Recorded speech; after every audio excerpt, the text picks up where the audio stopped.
capítulo 5. Y vamos a leer los primeros 6 versículos para introducir. Póngase en pie un rato para que las pobres bancas descansen y no se vayan a... Dice, justificados pues por la fe,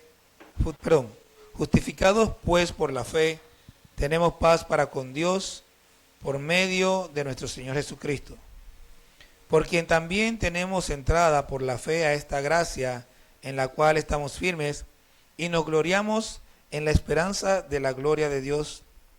Y no solo esto, sino que también nos gloriamos en las tribulaciones, sabiendo que la tribulación produce paciencia, y la paciencia prueba, y la prueba esperanza, y la esperanza no avergüenza, porque el amor de Dios ha sido derramado en nuestros corazones por el Espíritu Santo que nos fue dado. Porque Cristo, cuando aún éramos débiles, a su tiempo murió por los impíos. Ciertamente apenas morirá alguno por un justo, con todo pudiera ser que alguno osara morir por el bueno. Pueden sentarse.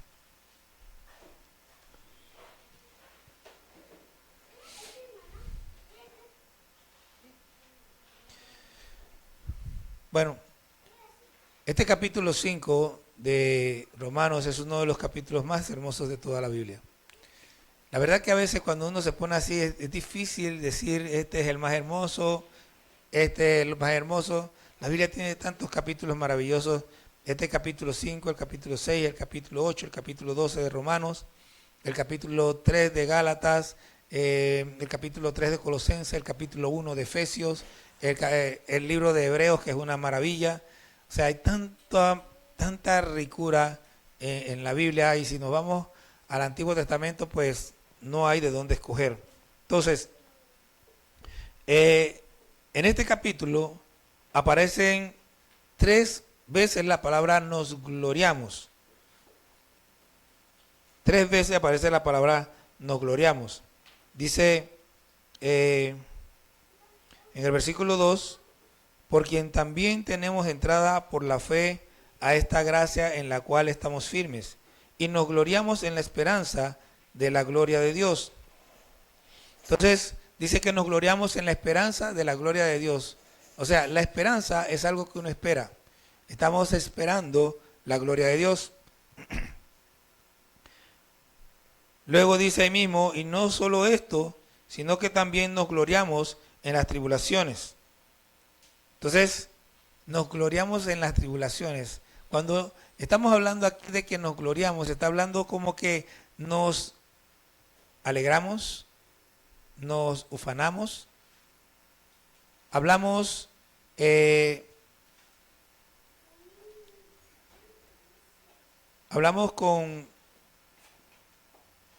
con gozo, hablamos con cierto nivel de orgullo de las tribulaciones que pasamos. Pero no como quien dice, oye, a mí me pegaron. No. Lo que decimos es, como decían como dice el libro de Hechos en el capítulo 5, que los discípulos salieron gozosos de haber sido tomados por dignos de padecer por el nombre de Cristo. Nosotros nos gozamos cuando por el nombre de Cristo pasamos diferentes dificultades, y les voy a pedir que no se distraigan. Yo sé que están pasando cosas, pero presten atención acá, que otro se encarga de eso. Entonces, el versículo 11 dice, y no solo esto, sino que también nos gloriamos en Dios por el Señor nuestro Jesucristo, por quien hemos recibido ahora la reconciliación. O sea, nosotros nos gozamos de que Dios haya enviado a Jesucristo, de que Dios haya enviado a su Hijo a morir. Nos gozamos, ¿qué? Dice, nos gloriamos en Dios. ¿Cómo nos gloriamos en Dios? Bueno, es que Dios mandó a su Hijo para que muriera por mí. Y hay quienes no creen en Dios, pero yo digo, bueno, tú puedes que no creas, pero yo estoy seguro que Dios mandó a su Hijo a morir por mí. Entonces, cuando hago eso, yo me estoy gloriando. Cuando yo doy testimonio de lo que Dios ha hecho, yo me estoy gloriando en Él. Entonces,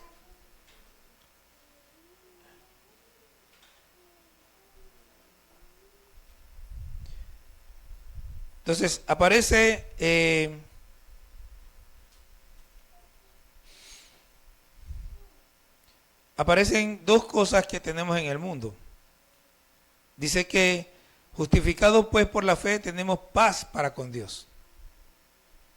O sea, el mundo está en guerra contra Dios, pero nosotros estamos en paz para con Dios. Dios, éramos adversarios, éramos enemigos de Dios, pero hoy nosotros tenemos paz, estamos en buenas relaciones con Dios.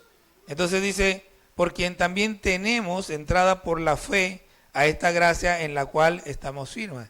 O sea, nosotros por Jesucristo tenemos entrada a esa paz que es por la sangre derramada de Cristo, esa paz que tenemos ahora con Dios que antes no teníamos, estábamos en guerra con Dios. No se trata de que sintamos o no sintamos paz, se trata de que ya no estamos peleados con Dios. Estábamos peleados con Dios, pero hoy ya no estamos peleados con Dios. Entonces, con este preámbulo, vamos a ver este capítulo 5, empezando por el versículo 1, dice, justificados pues por la fe. Y hay algo interesante aquí.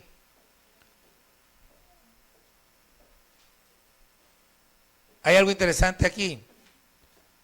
Estamos cambiando de condición. ¿Ok? Estamos cambiando de condición. ¿Cuál es la condición contraria? ¿Cuál es la condición contraria al ser justificados?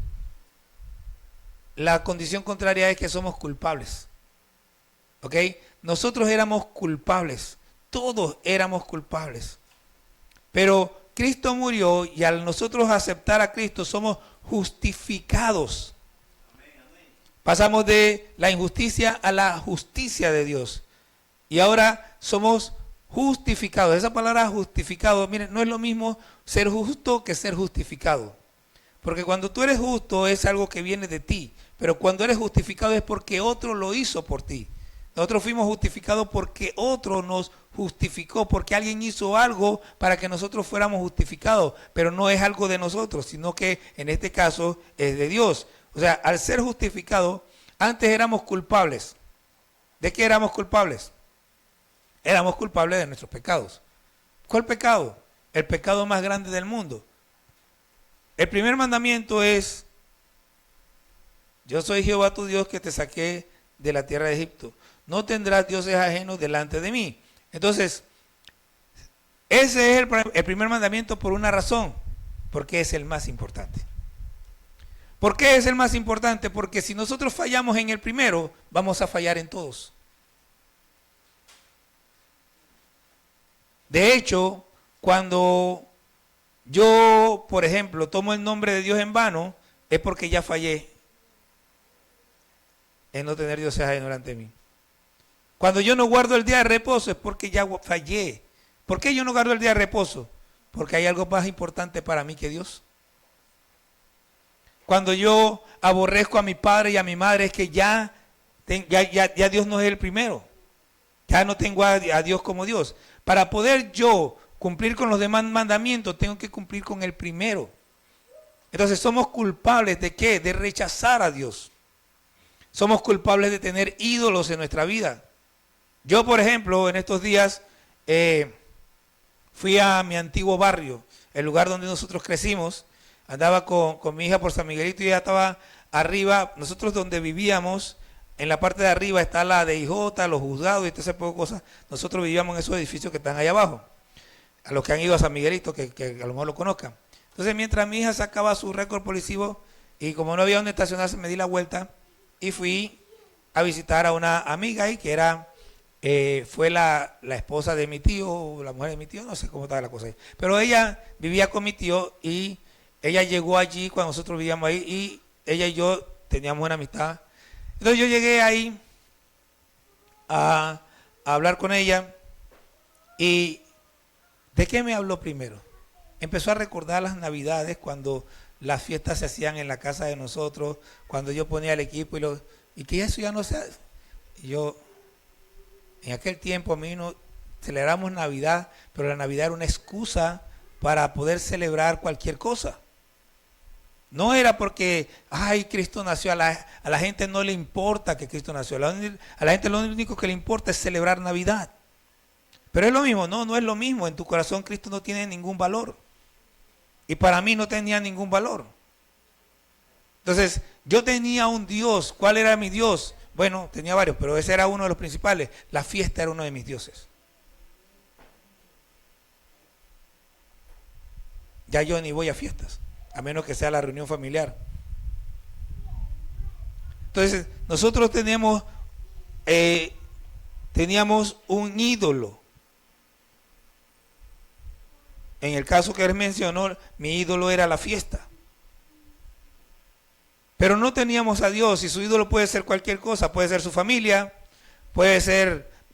yo me acuerdo que nosotros ni creíamos en eso, pero mi mamá, muchos años atrás, 40 años atrás, una cosa así, o más, llegaba a la casa. ¿Alguien sabe lo que es la nigüenta? La nigüenta. Una vieja gorda así que tiene, y que estaba pipona y le rascaban la barriga y que para que le diera suerte. Bueno, nosotros tuvimos un par de esas en la casa. Es como el Buda, una cosa así, pero no, es una vieja gorda.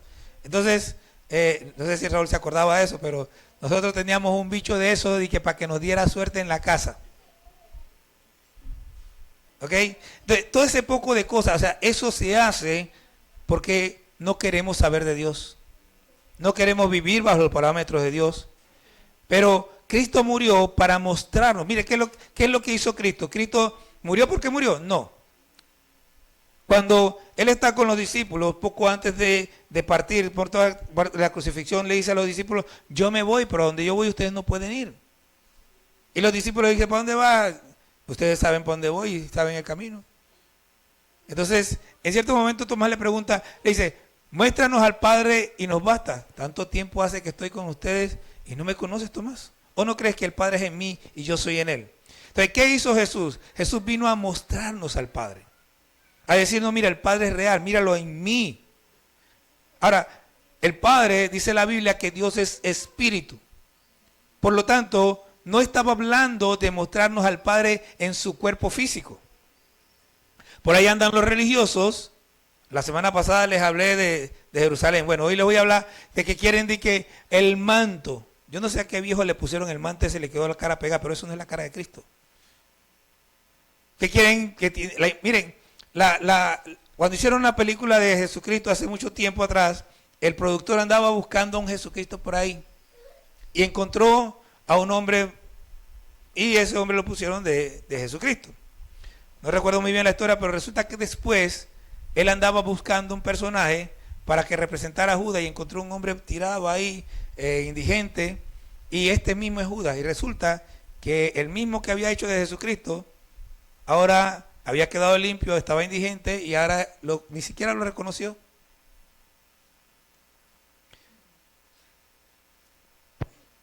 Nosotros tenemos que saber algo. Dios no está interesado en que nosotros físicamente le conozcamos. Si usted no conoce a Dios por su palabra, si usted no lo tiene en su corazón, olvídese, no hay Dios para usted. La Biblia dice claramente Dios es espíritu y que los que le adoran en espíritu y en verdad.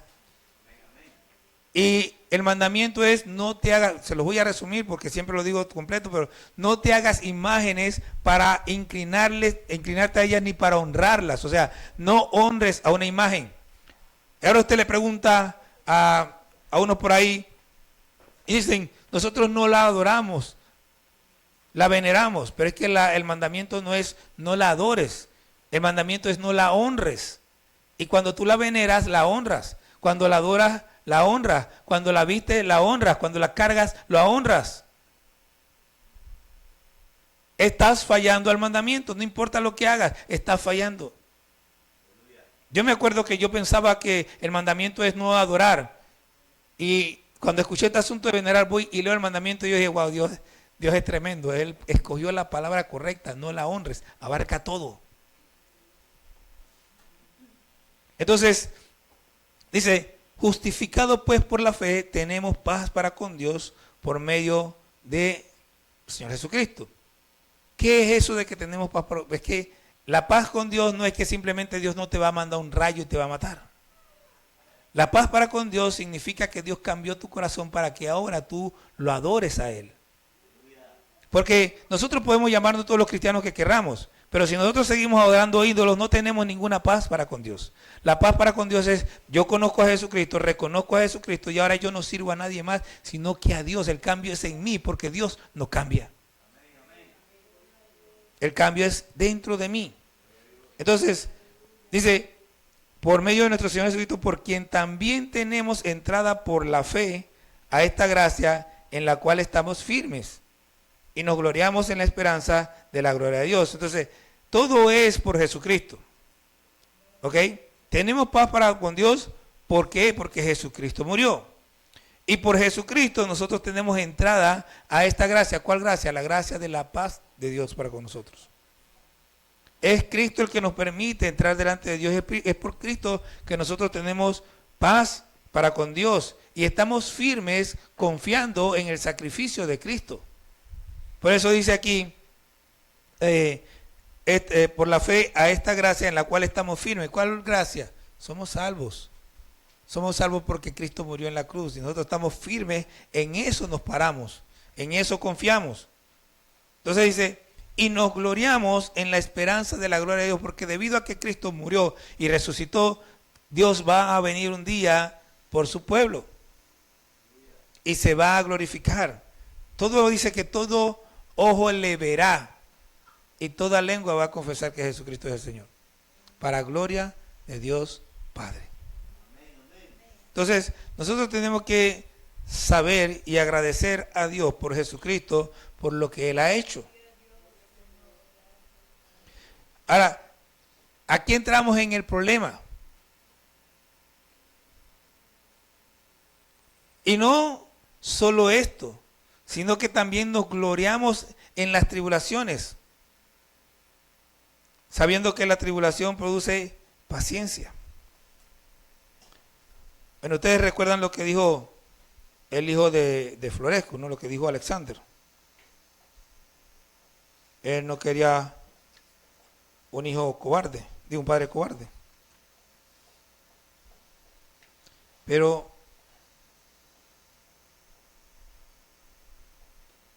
yo quiero, lo que pasa es que yo leí esto hoy.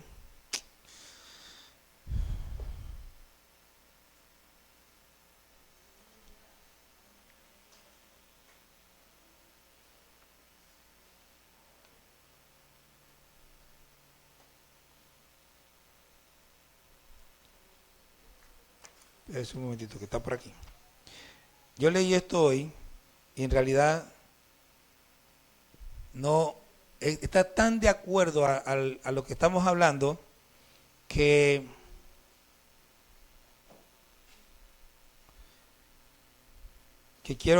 quiero leerlo. Aquí está. Dice, Blandina era una sierva que estaba tan llena del poder de Dios que quienes se turnaban para torturarla día y noche al final se dieron por vencidos. De hecho, la tortura parecía fortalecer más su fe. Proclamaba con denuedo su fe diciendo, yo soy cristiana, no seremos avergonzados. A Blandina la persiguieron durante el reinado del emperador romano Marco Aurelio Antonio. Durante este tiempo los cristianos llevaban registros exactos de sus sufrimientos. Con ello, pretendían alentar a otros creyentes con verdaderas historias de resistencia. A Blandina la colgaron de un poste, pero ella resistió. Esto alentó a quienes presenciaron su tortura. Después la llevaron a una arena con leones, junto con un joven cristiano de 15 años llamado Póntico, quien se sintió alentado con su ejemplo. Blandina no mostró desesperación, sino que se regocijaba y se alegraba con su partida, como si fuera una invitada a un banquete de boda. A Blandina le echaron 2 veces ante los leones hambrientos que no la tocaban. Por lo tanto, regresó ilesa a la cárcel. Al final, fue desgarrada por leones, azotada, puesta en una red para ser embestida por un toro salvaje y sentada desnuda en una silla de hierro caliente al rojo vivo. Aún así, vivió y alentó a quienes estaban cerca de ella a permanecer firmes en su fe. finalmente murió atravesada por una espada después de que sus torturadores no pudieran hacerla negar su fe. Y aquí dice, no solo esto, sino que también nos gloriamos en las tribulaciones.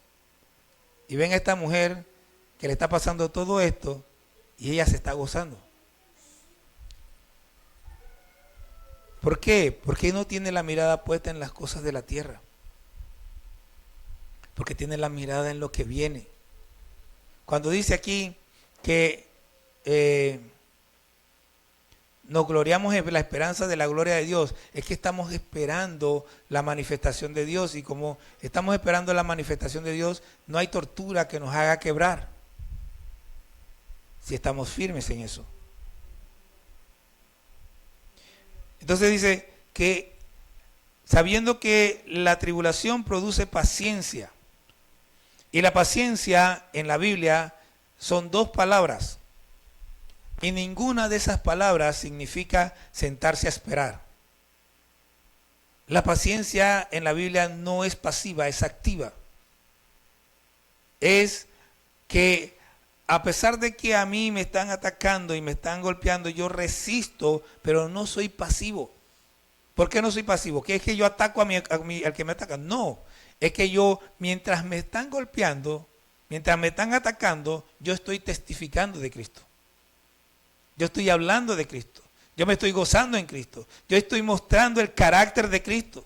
Y me mantengo firme, no echando para atrás, como el caso de Florescu, no diciendo o no cediendo a lo que ellos quieren. En general me la paso testificando y perseverando en la fe que es en Cristo Jesús, y al final Dios me da la victoria, ya sea en vida o en muerte. Entonces dice, nos gloriamos en las tribulaciones sabiendo que la tribulación produce que yo sea perseverante, que sea más esforzado, que sea más valiente. Y ese esfuerzo, esa valentía, ese coraje produce prueba, produce un carácter probado, produce que ya yo tengo un carácter que se sabe quién soy. O sea, cuando usted pasa por la prueba y usted se quiebra, se sabe que su carácter tiene un carácter débil. Pero cuando usted pasa por la prueba y se mantiene firme, se dice, este que está aquí es de verdad. Se mantuvo firme. El hijo de Florescu, 14 años, lo están azotando. Papá, no me hagas pasar por la vergüenza de que tengo un padre cobarde. Lo están azotando, estaba echando sangre y acabaron matándolo. Moriré con el nombre de Jesús en mi boca. Un carácter probado.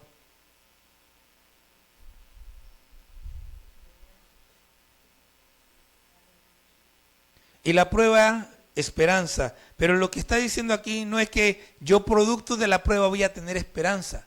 Lo que dice aquí es que producto de la prueba yo me afirmo en la esperanza que ya tenía.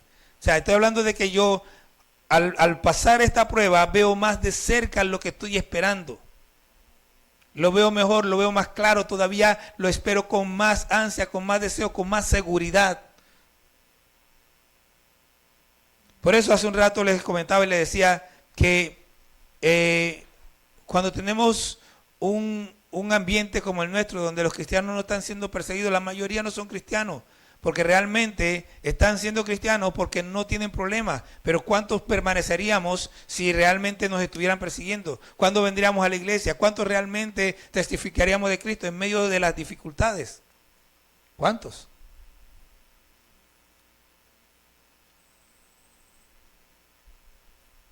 Y la esperanza no avergüenza. Decía, no seremos avergonzados. La esperanza no avergüenza. ¿Por qué no avergüenza?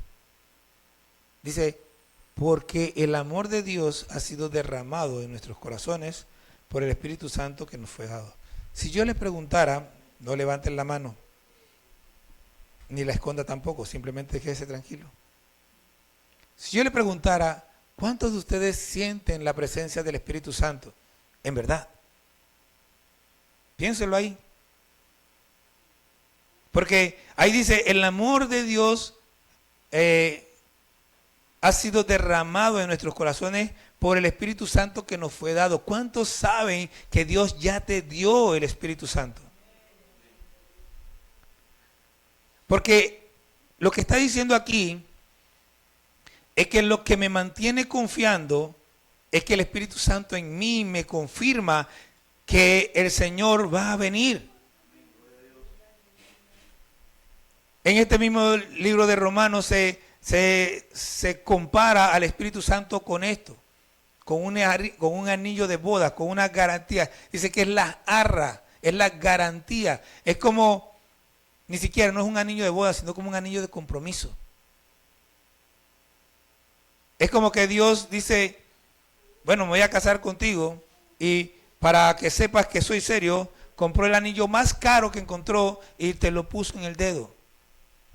Entonces, el Espíritu Santo es la garantía de que Cristo va a venir. Es la seguridad que tenemos nosotros. Ahora, algunos dicen que, y yo en algún momento creo que hasta lo dije también, que oremos al Espíritu Santo, que no sé qué. Mire, usted lo que tiene que hacer es buscar el rostro de Dios.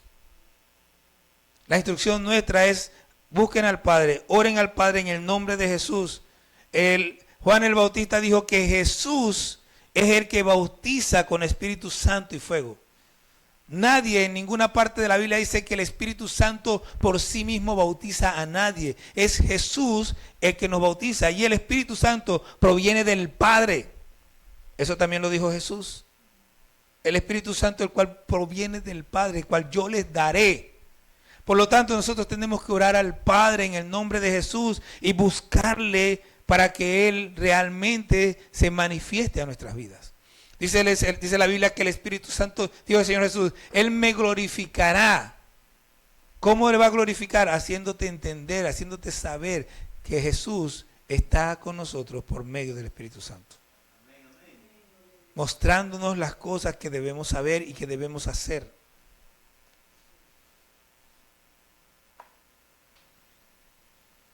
La esperanza no avergüenza porque es una esperanza segura. No es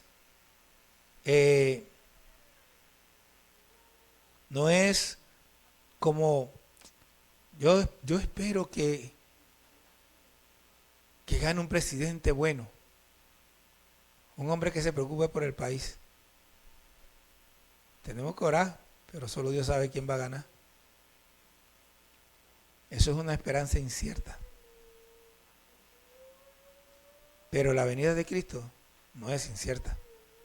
Eso es tan seguro como que yo tengo mi Biblia aquí enfrente.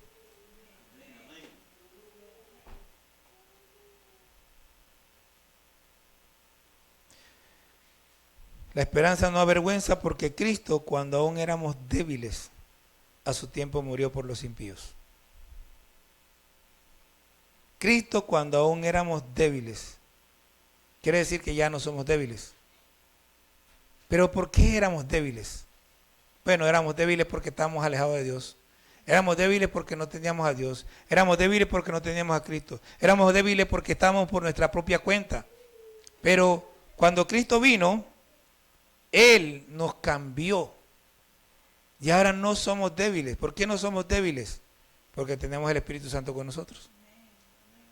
Yo les decía hace un rato, yo soy flojo, yo no soporto. Pero el Espíritu Santo en mí sí soporta. ¿Por qué no somos débiles? Porque ya cuando alguien nos insulta, no les caemos encima a palos, sino que tenemos control, dominio propio de nosotros mismos y perdonamos las ofensas. El débil no perdona, el débil ataca, el débil se venga, pero el que no es débil simplemente se contiene y sabe perdonar a otros. ¿Por qué no somos débiles? No somos débiles porque cuando otros están viviendo a su manera y tratando de hacer las cosas por su propia fuerza, nosotros tenemos a Dios, que es nuestra fuerza, que es el que nos empuja, el que nos impulsa y el que realmente hace las cosas en nosotros y a través de nosotros.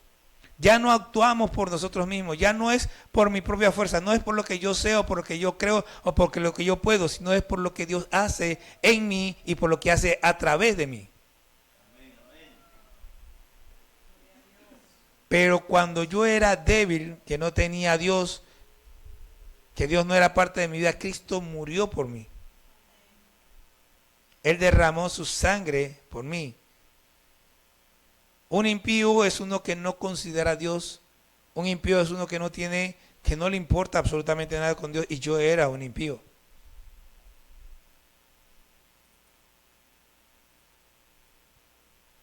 Ciertamente apenas morirá alguno por un justo. Con todo, pudiera ser que alguno osara morir por el justo. Lo que está diciendo aquí es que, bueno, él no hizo nada y yo voy a dar mi vida por él. Eso no pasa. Pero vamos a suponer, dice, supongamos que alguien quiera morir por el justo. Con todo, mire el contraste. Mas Dios muestra su amor para con nosotros en que siendo aún pecadores, Cristo murió por nosotros. Allá en el versículo 6 dice que murió por los impíos. Y acá dice que siendo pecadores, murió por nosotros. Los impíos y los pecadores son los mismos. Está hablando de la misma cosa. Entonces, ¿qué está diciendo? Si una persona no muere por un justo, mucho menos por un impío. ¿Ok? Por un pecador. O algunos de ustedes darían la vida por alguien que, por ejemplo, lo agarró a palo un día por ahí en la calle, te agarró a palo el día en la calle y de repente él está en problemas y usted daría la vida por esa persona. Usted daría la vida por una persona que es enemigo suyo. Pero Dios lo que dice es mostró su amor que cuando tú eras su enemigo, cuando estabas muerto, Él vino y dio su vida por ti. Y mire, aquí dice que aún siendo pecadores, pero en otro texto dice que cuando estábamos muertos. ¿Y qué tiene que ver eso? Bueno, es que piense. ¿Usted alguna vez ha tratado de pellizcar a un muerto? Espero que no. A menos que sea un animalito muerto que usted lo pellizque. Pero si usted pellizcara a un muerto, ¿qué haría? Si le hace burla, si le mete un palazo. El muerto no puede hacer nada. Y nosotros estábamos muertos. Cuando la gente dice que yo me salvé porque, qué locura, estabas muerto, no puedes hacer nada. Tú no puedes salvarte porque estás muerto. Dios nos vio ahí muertos y nosotros no podíamos salvarnos porque estábamos muertos. Así que Él se compadeció con nosotros y nos dio vida.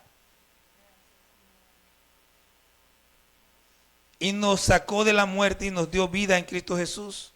Estábamos muertos en pecados y Él nos dio vida. Éramos enemigos de Dios y Él nos reconcilió, Él nos buscó. Y tú sabes que yo no quiero estar peleando contigo. ¿Por qué no hacemos la...? Dios nos reconcilió. Y nosotros somos los ofensores. Ah, no, si Él me ofendió, que Él venga y pida perdón. Así hacemos nosotros, ¿sí? ¿Sí o no? Pero Dios no. Dios sabía que nosotros no teníamos la capacidad. Así que envió a su Hijo para que muriera por nosotros.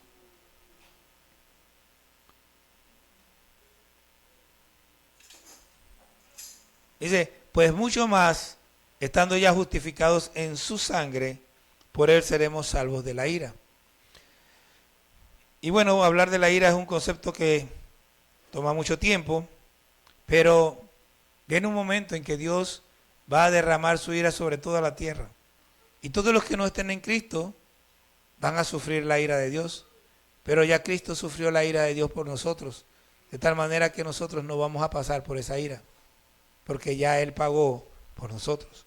Así que vamos a ser salvos de la ira. Porque si siendo enemigos fuimos reconciliados con Dios por la muerte de su Hijo, mucho más estando reconciliados seremos salvos por su vida.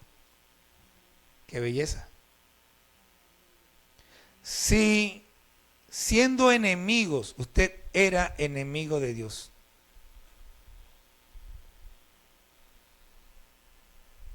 Y ahora quiero hacer un paréntesis aquí.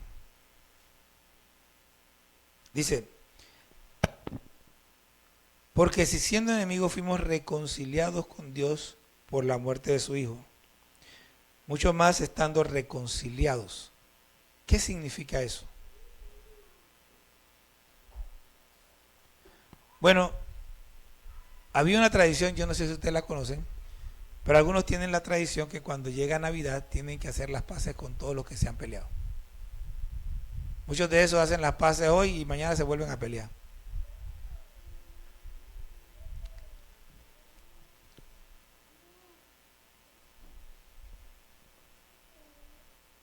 Pero Dios, cuando nos reconcilió, lo hizo para siempre. Usted era enemigo de Dios, pero ahora es amigo de Dios. Vamos a hablar en términos del barrio. Usted ahora es hinchipinchi de Dios. Ahora puede ser que alguien oiga por eso y dice que este está blasfemando. Hermano, la Biblia dice, es más, acompáñenme a Hebreos capítulo 4.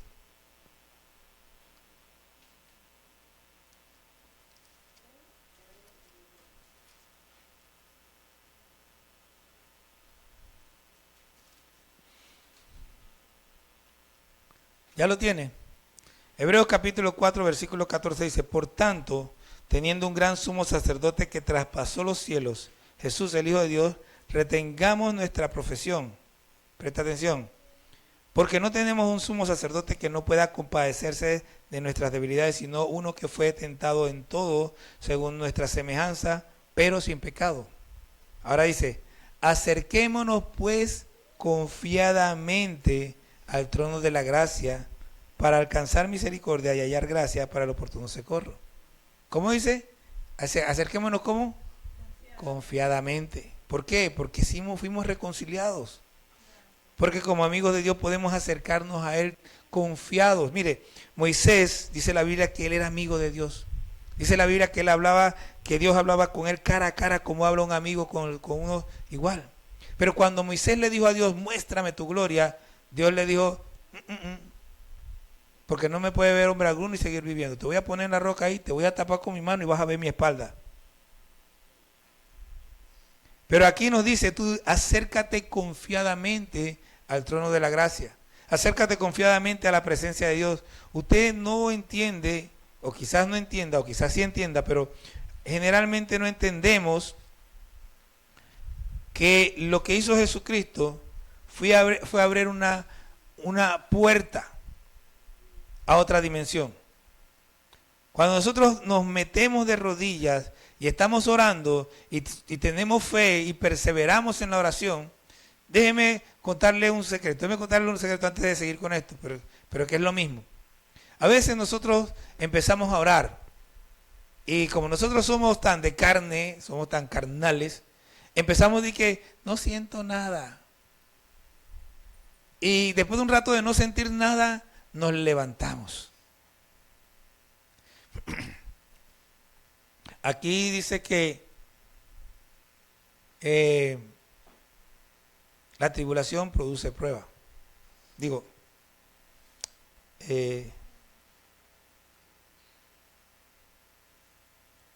produce paciencia y la paciencia prueba.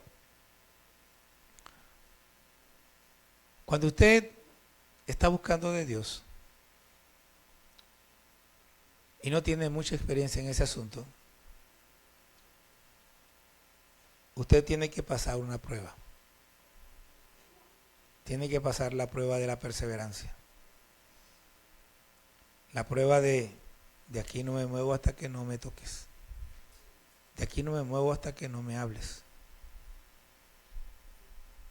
De aquí no me muevo hasta que no te sientas.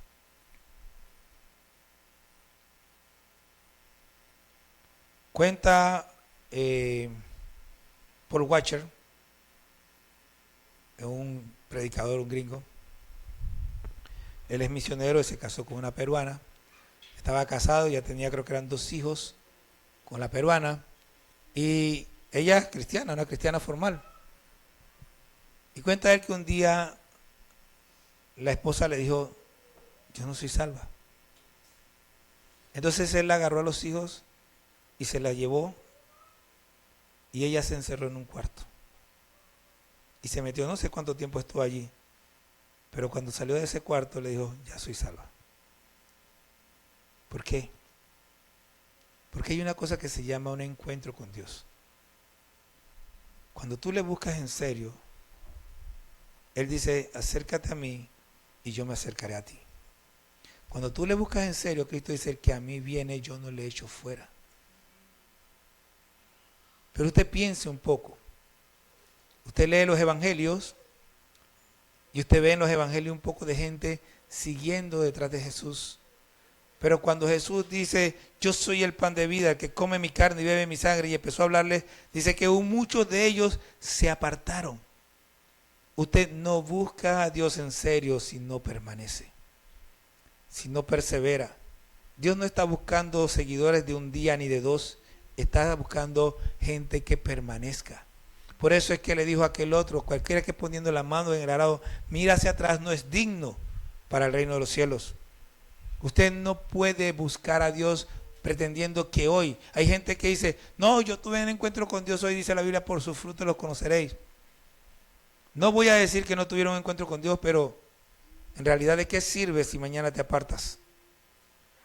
¿De qué sirve si de repente en medio de la prueba tú simplemente no perseveras? ¿De qué sirve si cuando fallas, en vez de buscarlo y pedirle perdón y volverte a él y decirle, Señor, aquí estoy arrepentido, aquí estoy arrepentida, te vas al mundo o dejas de venir a la iglesia? ¿De qué sirve? Esto no es una carrera de 100 metros. En todo caso, es una maratón de 42 kilómetros. Solamente el que persevera lo logra.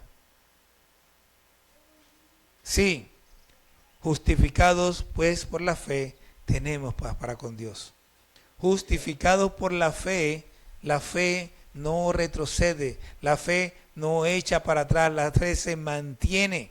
La fe es como el amor, dice la Biblia que el amor nunca deja de ser, la fe tampoco. La fe no descansa hasta que obtiene lo que está buscando. Y la verdadera fe tiene que estar conectada. Por eso es que el mundo realmente no tiene fe. Ellos pueden creer intensamente que van a tener un carro y lo tienen. Pueden creer intensamente, siendo pobres, que van a alcanzar una carrera profesional y que van a estar en la NASA y lo van a lograr. Pero la fe verdadera está casada con la voluntad de Dios y la voluntad de Dios no está casada con el mundo. No está casada con nuestros deseos mundanos. En todo caso, nuestros deseos tienen que casarse con la voluntad de Dios. Por eso es que dice allá en Salmo 37:4, deleítate a sí mismo en Jehová y Él te concederá las peticiones de tu corazón. El Salmo 1 dice, bienaventurado el varón que no anduvo en camino de pecadores, en estudio de pecadores, se ha sentado, sino que en la ley de Jehová está su delicia. Deleítate en Jehová, la ley de Jehová está su delicia, y en su ley medita de día y de noche. ¿En qué te deleitas tú? No, pastor, yo leo la Biblia todos los días, pero te deleitas. O sea, no es leerla, te gozas en la palabra. O sea, tú la lees y cuando la lees te quedas ahí buscando, Señor, y te gozas descubriendo lo que está ahí. Meditas en ella realmente. Justificado por la fe, tenemos paz para con Dios. Porque le buscamos. Porque lo que queremos es agradarle, y cuando yo quiero agradarle, la palabra se convierte en lo más importante para mi vida.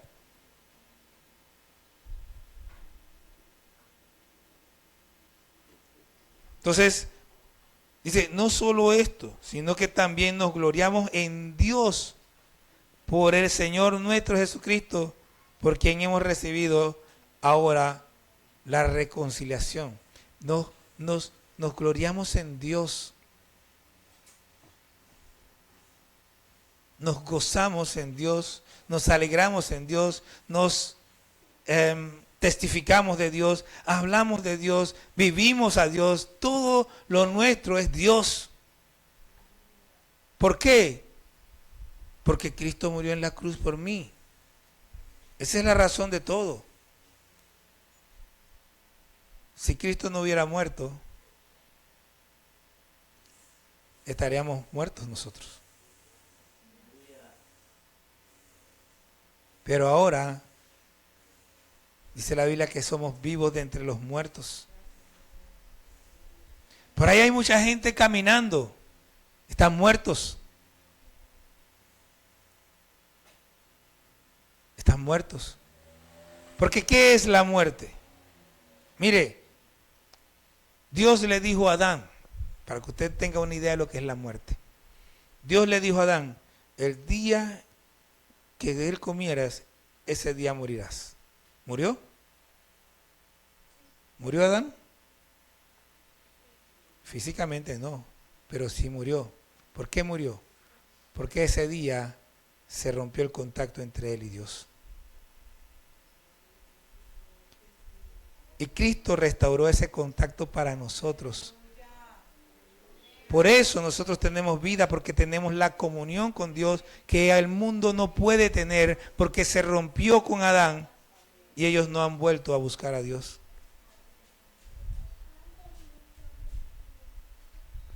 Y como no tengo el tiempo, el martes voy a seguir hablando de este capítulo, porque eso es lo que sigue hablando. Sigue hablando de Adán y Cristo. Pero usted comprenda algo. Hay una cosa que yo he entendido, yo creo haber entendido, más bien dicho.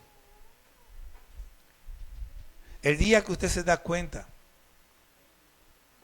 que en verdad no está caminando como debiera, que está muy lejos de que Dios sea realmente el centro de su vida,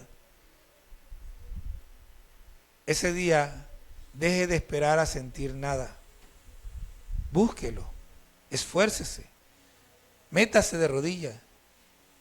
Dios no solamente está cuando nosotros sentimos algo, ay, no, Dios también pone en nuestra mente lo que es, aún sin sentirlo en el corazón, para que nuestra mente, porque es que Dios lo que quiere es que nosotros con nuestra mente le sigamos, que nuestra mente le diga a nuestro corazón lo que tiene que hacer y que nosotros caminamos, porque el corazón es engañoso. Y el problema que tienen muchos cristianos es que se dejan guiar por el corazón. Si lo siento, sí, si no lo siento, no. Muchas veces no es Dios el que le está haciendo sentir nada, pero como lo sienten, piensan que es Dios, aunque su mente le está diciendo otra cosa.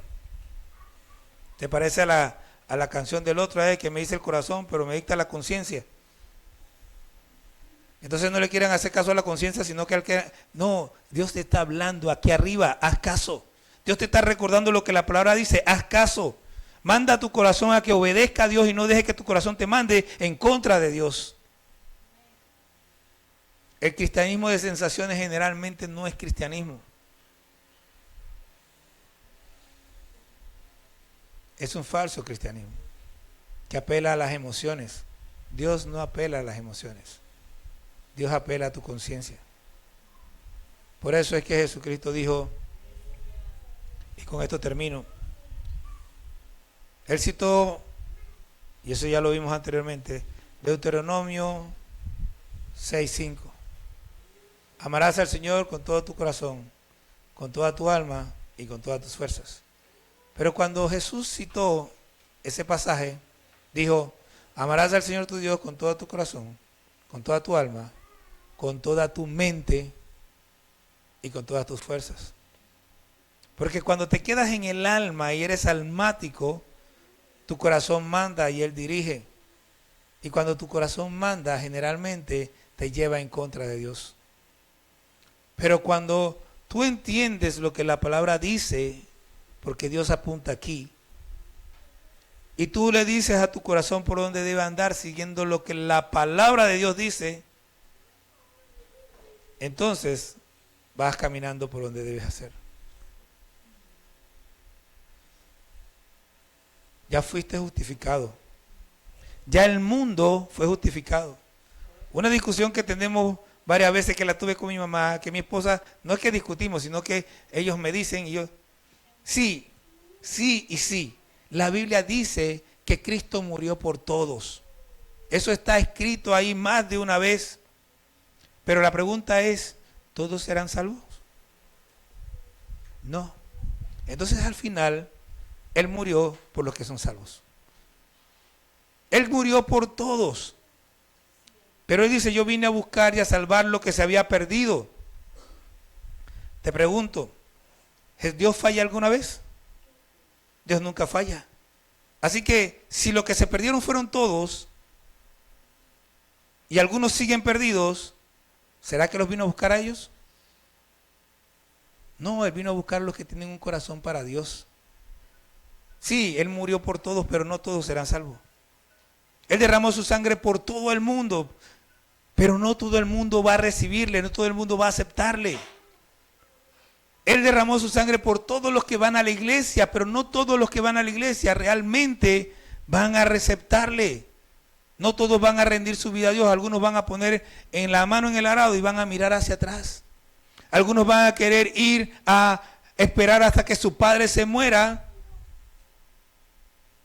para entonces seguir a Cristo, entonces ya va a ser tarde. Otros no van a querer incomodarse.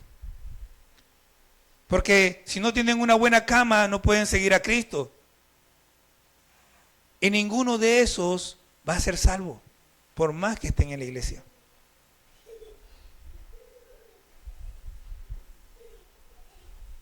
Porque Cristo no nos está rogando, Cristo nos está exigiendo. Si haces lo que yo digo, entonces tienes lo que yo doy. Pero si no haces lo que yo digo, no tienes lo que yo doy. Él da vida eterna a los que obedecen. Termino con el último versículo. Bueno, son 2 versículos. Jesús dijo a los judíos que habían creído en Él: si vosotros permanecéis en mis mandamientos, en mis palabras, seréis verdaderamente mis discípulos y conoceréis la verdad, y la verdad os hará libre. ¿Cuál es la condición? Permanecer en los mandamientos de Jesús.